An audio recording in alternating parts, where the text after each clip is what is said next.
commentary as always. Welcome back to Match Day Live. I'm still joined in the studio by Paul Dickov, Karen Bardsley and Darius Vassell. And that was a dominant 45 minutes, eh? I think these three might know what they're talking about. City currently lead Leipzig 1-0. The goal coming from Riyad Mahrez. I can hear the celebrations in Algeria as we speak. And of course, with City fans around the world. Are you ready for some Riyad Mahrez stats for you? I think you're all going to love these ones. That was his 75th goal in all competitions for City. 16 now he's got in the Champions League. He has 20 Champions League goals now in total. 7 goals and 4 assists in his last 12 knockout Champions League games. Mr. Champions League, I'm telling you all, that is taking off.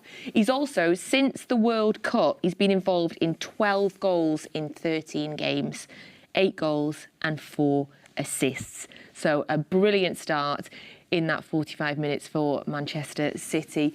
Paul, I was nervous and it feels like I had no reason to be. You were right. Yeah, no, completely dominant performance. I don't think any of us could have guessed that Kyle Walker would be playing more as a right winger and Riyad sort of tucking inside more centrally. We thought Gundogan being the furthest forward, Bernardo Silva dropping off a little bit.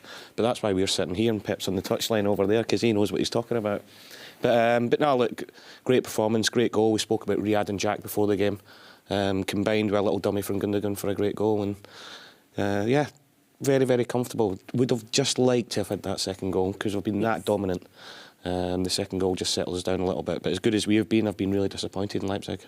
74% possession for us in the first half, which seems insane for an away team in the Champions League. I mean, Leipzig are doing so well in the Bundesliga. We talked about that before, and they are used to having large parts of the possession, dominating possession, especially at home. Are you disappointed in Leipzig in that first half, Darius, or do you feel that we've just been particularly good? Combination of both, I'd say. We asked the question before, didn't we, during the game? And I think they have been poor to a certain extent, but I think City have been on top, rightfully so, through their possession. What I've noticed with Leipzig is they're not pressing the way City are. There might be a reason for that. Obviously, they want to counter. They might want to counter late on as well and get something from that. But City's press has been on point. All players up front, midfield are pushing on and rushing them into mistakes, and it's worked well so far. So in terms of the goal, Karen, Jack Grealish, and then there was are we saying a Gundogan flick on? Are we having that? I'm having it, yeah. I think we have that. Definitely. And then Mr. Champions League himself. What did you make of the goal? Yeah, no, again, it's there's quite a lot to it in terms of the pressure from Man City, forcing the error, being in a position where you can capitalise on that transition quickly. So Grealish is all over it. The intention there is to move the ball forward, pass into Gundo, who's got someone up his backside, little flick on, and the intention of Mahrez to continue the run. You know, like it looks like something that kids that have been playing together for ages would have been doing on the park. You know, like they have that kind of telepathy almost. But yeah, a lovely little intricate run of play there. But I was disappointed in the goalkeeper as well, you know, in terms of, you know, the ball's just transitioned. You know, you need to be ready on the front foot, especially when you're playing Man City. It looks like the weight's going backwards. He's on his heels. Like, he had absolutely no chance. Maybe a little disguise from Mahrez as well. I think so, yeah. I think he's done him a bit there. He's sat him down. Give him the eyes. Give him a little bit of the eyes. He set it early. Yeah. So the keeper's not able to get set. What happened to the goalkeepers' union?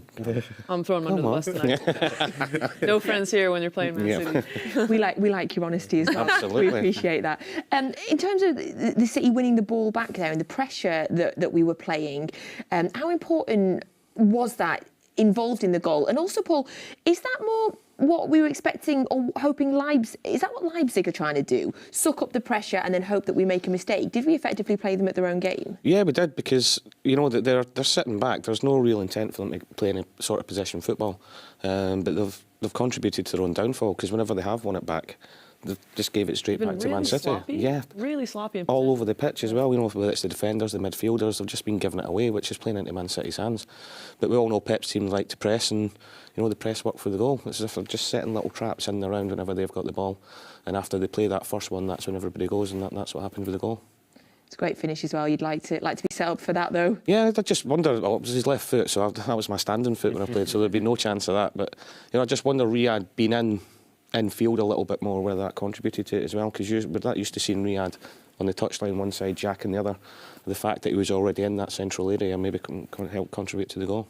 Yeah, let's talk a bit more about that Kyle Walker, where he's kind of playing Darius? So he's further up on that right-hand side than perhaps we usually see him. Could you explain kind of that tactically to us? I think the energy of Kyle's important. It's always been important to City, and it's just confusing the opposition. The opposition have got something to think about in-game while the game's going on. It's the hardest time to make decisions. It's different when you're planning ahead before the game's kicked off.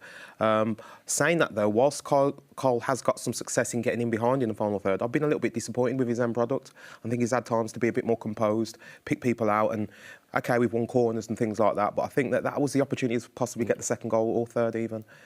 Really opened up them really well, but he hasn't quite had that clinical end product to put somebody on the end of it, ideally Haaland. I think tactically it's to try and outnumber them in midfield and move them around a little bit more. We're used to seeing it with the inverted fullbacks either side to get that extra man in there. It looks as if Riyad's gone into little pockets of space, which is causing problems for them. I think like what you're looking at as well is that the gaps between Grealish on one side, then obviously Haaland in the middle, and then with Mahrez coming in wide, has obviously opened out that right channel. But it's also, you can see that they're probing for the spaces in between the centre backs and then the back line as well. Gundogan's made some great runs. They haven't actually played him in, but on the opposite side, and I think you're right there. Though that gap is just it's a target, isn't it, for midfielders when they're ready to go and drive through. And you can see that essentially Kyle Walker is playing in that Mahrez role. You know, it's not necessarily like a position. It's just kind of like, well, this is where the space is, and this is essentially the premise that Pep's been asked. I think that Gundo's made some great runs, but what it's happening because we've got the bodies into the centre halves. They don't know whether to go in with an extra man in there. Yeah. But as soon as they do go in, that's when that third man running in behind and gets the space. I mean, as an opposition team, how do you even prepare for this? Because we watch this team every week in, week out, and we never know what to expect. I think that's a big strength, though, for Man City. I think, you know, going into a game, you know, the opposition literally has no idea, like, what to expect. So, I mean, how can you possibly prepare? You have to be able to cause the opposition problems yourself, don't you? And I think you have to be adaptable. And that, I think it's impossible in the heat of the moment for a manager to see what's happening. So now's the time, isn't it, half-time? Yeah. So what we see now in the second half will be what their response will be to that. I think before the game, and their manager's got a team sheet, centrally especially, they would have thought it would have been Rodri, Bernardo, Gundo. Two players wide right, and then in the space of 5-10 minutes, he's probably scratching his head thinking what's going on here. Yeah, because we see Bernardo playing so deep. I mean, we see Bernardo, you know, Rodri's further up the pitch than Bernardo is.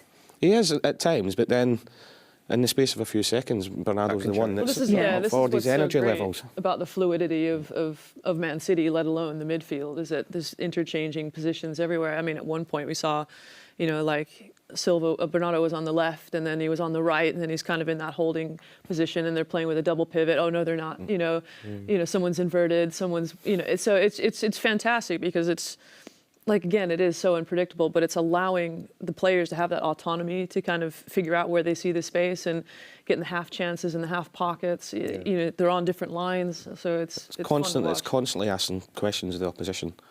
You know, because they want to sit in. They're 4-5-1 defending their own half.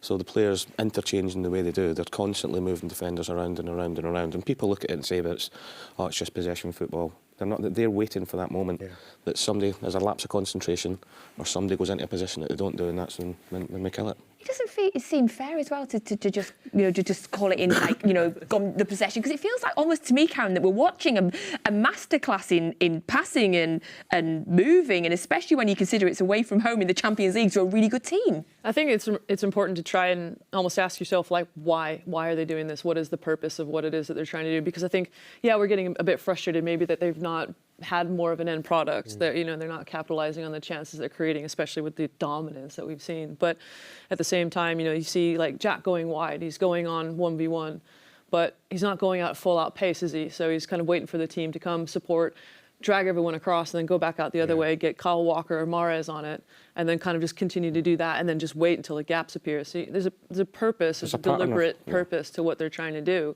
It's just now it's that final product that you were talking about, that delivery from Kyle Walker. I gasp when I think about the final product because I suddenly get like flashbacks to Nottingham Forest, obviously, and the amount of chances we had there. Darius, I feel like you're going to struggle to get a more sort of dominant in terms of, you know, 74% possession, the ease that we've knocked the ball around with in that first half. But Paul mentioned it, would have liked a second goal. Yes, certainly. I don't think the players will be feeling that anxiousness now. You just need the goal to go in the back of the net. We've had that, haven't we? So they won't be as nervous as us about it. They just need that end product in the sense that get it to somebody in the box to get that shot off. I think when that happens, I think City will be poised enough to put it in the back of the net. Yeah, they'll be composed and quite relaxed at half-time. And the experience they've got now of being in Champions League knockout games, that's going to be massive, especially going into the second half. Because I would imagine Leipzig are going to come after us a little bit more than what they did. Yeah. But City have now got that experience of previous seasons, being in the finals, quarter-finals, semi-finals. They know how to get the job done, especially away from home. Yes. Now, a little bit earlier on, or in the first half of the show, we looked at some of our favourite goals in the Champions League so far. And we asked you to go onto Twitter and join in our poll. And Karen and Paul both went for Erling Haaland's goal against Borussia Dortmund, and you all agreed. A mammoth 61% of you went for that goal, as well as your favourite goal in the Champions League so far this season. I mean, probably going to have to score some serious worldie, Paul, to beat that. I've got to admit, I did feel bad for John Stones and for Rico Lewis going with the Haaland goal, because... I mean, how do you compete with that? Yeah, I know. It's a poor competition, really, because Stonesy will never score a goal like that in his life. Young Rico scoring his goal in the Champions League, being a City fan. But you've got to go with that, haven't you? Yes. It's so acrobatic, honestly. Every time I see it, I still think, wow, wow, wow, wow. So yes, 61% of you said that was your favourite goal in the Champions League so far. Also, a little reminder, if you weren't watching before the game, you missed out, but you still have a chance to take part in our competition. We are giving away not 1, not 2, but 3 away shirts with your choice of player name and number on the back of them. And all you have to do to have a chance of winning is answer this question. How many hat-tricks has Erling Haaland scored this season? Nice and easy. Is it A1, B3 or C4? You need to WhatsApp your answer in, include your name and your email address. We're going to pick 3 winners at random, and I'm going to announce those at the end of the show. And also, don't forget, it's 50% off those away shirts now at the City store. And you get a free number and a free name on them as well. So if you don't win the competition, you can still get yourself an absolute bargain. I love, love, love that shirt. Also, just a quickie, our own Chloe Kelly has scored for England tonight as well. The Lionesses are playing in the Arnold Clark Cup tonight against Belgium. They're currently 2-0 up. Our very own Chloe Kelly has got one of the goals. We had a little cheer in the studio when we heard that news earlier as well. It's now 3-0 actually. Another goal has been scored for the Lionesses while we've been on air. 3-0. I'm pleased for Chloe, but I'm not cheering for England. Oh. Chloe got another one. Oh, brilliant. That's 2 amazing. for Chloe Kelly there against the Lionesses. So it's shaping fire. up. Yeah, she really is. And she was flying before the break as well, so yeah, good and that's for good. us. Extra confidence for us when she comes back. Absolutely. Yes, love that. So yes, get your answers in for the WhatsApp question as well. And also, if you've got any other WhatsApp questions, I'll try and get through some more for our guests a little bit later on. So only a couple of minutes now until kick-off in the second half. Paul, what do you want to see in the second half? Just much of the same, controlled possession. As we've all said, maybe get that second goal so we can relax a little bit more. And I'd like to see what Leipzig are going to do now, because I really do think they were so poor in the first half. So whether they come after us a little bit more, which might suit us better, because it will create more spaces for us attacking-wise. Karen, are you expecting any changes early in the second half? I'd like to see Nkunku come on, frankly, just to add a bit more energy to this game and excitement. But no, I don't see a whole lot changing at this moment. I think they'll probably feel out the next 10 to 15 minutes of the second half, and then we'll probably see some changes. But I just want to see some goals, mostly, obviously, for City. Yes. Are you sticking with your predictions? Absolutely. Yeah, we're on point, aren't we?